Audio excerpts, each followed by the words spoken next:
What's up, good people? Mark Holmes here, of course, with Mike Lanthy Fitness. And as always, I want to say thank you all for watching, commenting, subscribing, and being part of the Jobu Sports Report. Without you guys, as well as you ladies, you know that this literally does not work. I'm on the road again. I just can't wait to get on the road again. Yeah, I'm on the road again.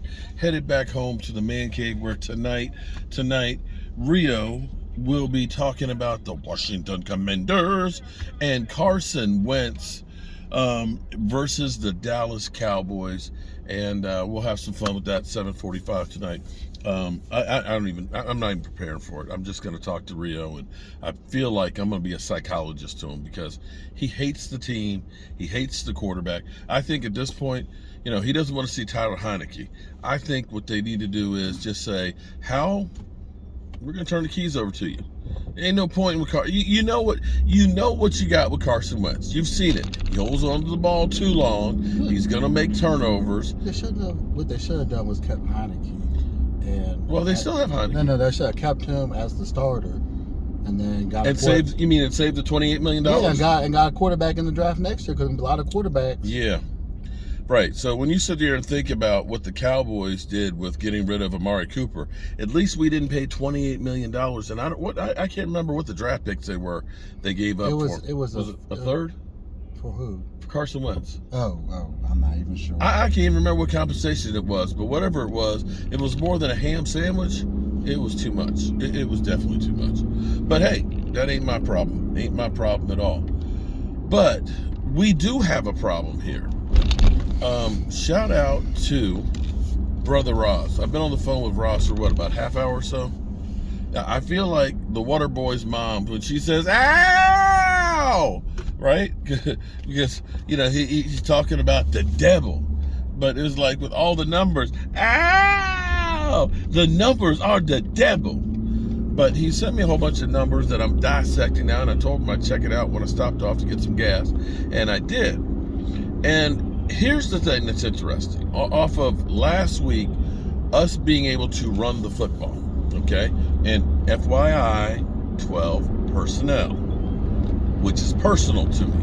12 personnel, the Cowboys ran about 50% of the time and had a lot of success with that. They kept the quarterback protected. They ended up rushing for about 180 yards on the ground, actually 176, but we'll just call it 180. And being able to do great things. Now, if we look at the offensive line, believe it or not, the offensive line is beginning to come together. You look at Biotish, he's grading out around 60%, which is a lot better than where he was last year. Terrence Steele is like 70. Zach Martin is always great. He's in the high 70s. Tyler Smith is like 68, 69. He's only given up a couple of pressures on the season and so on. Jason Peters, in his 14 snaps, was a 69. Compare that to Matt Forniak. Now, I ain't mad at Matt Forniak. Matt Forniak, is a young guy. He wasn't expecting to see the field. Connor McGovern got hurt, and he gets thrown into the limelight. He's averaging around a 36 or 39. And that right now is the weakest link on the offensive line. So, you saw what Jason Peters was doing with the 14 plays. Now, you need a lot more than 14 plays. It's going to take him some time to get his legs underneath him. I guarantee you that this week he'll be able to play more than 14. And as he gets inserted into the offensive line, and we also have Connor McGovern come back, all of a sudden, the Dallas Cowboys have a good offensive line.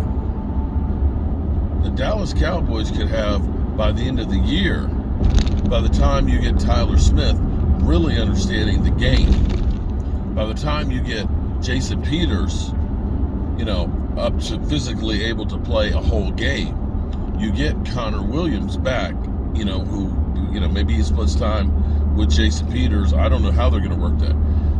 You look at that and say, that's great. And if you actually get the big fella back, who becomes a backup as well, Tyron Smith, the last few games of the year, that bodes well going towards the playoff and trying to make a run to the playoffs. And I'm not saying that the Cowboys make the playoffs or anything like that, but you're looking and saying, what can we do in the short term to make our chances better? What can we get in the midterm? What can we get in the end? All these things matter. So you look at it from the immediate right now.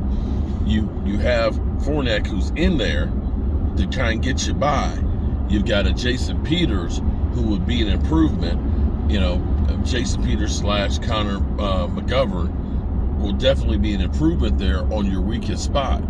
And then you can start looking and saying, what other things can we do to kind of make this even better? And that's where you'll have a Connor McGovern or Jason Peters or a Tyron Smith, which are almost like luxuries in this day and age in football, because there's teams out there that don't have 5 good players, much less have a starting lineup and 2 and 3 really good backups to go with them. So in some regards, we should all feel thankful and feel good about what we got.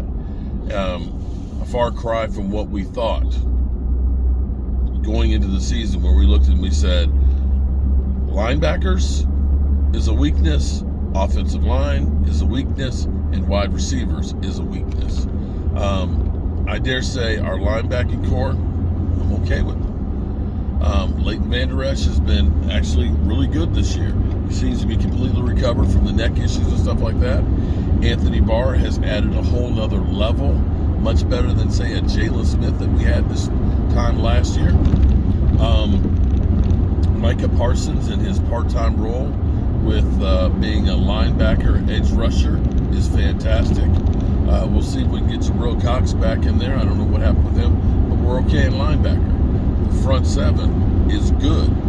The offensive line seems to be better than what we thought it was going to be. Wide receivers, that's still a work in progress. Hopefully Michael Gallup, the team's getting back to practice today. Hopefully Michael Gallup, they wanted to put one more week on him before they put him out there to make sure. We'll see if that's going to be the case this weekend as well. I would rather them be 100% sure that he's ready to go than to rush him out there. I don't think Dak will be practicing today. This weekend is probably a no-go against Washington, and I think the Rams game is in doubt, but they'll probably know more by the end of this week.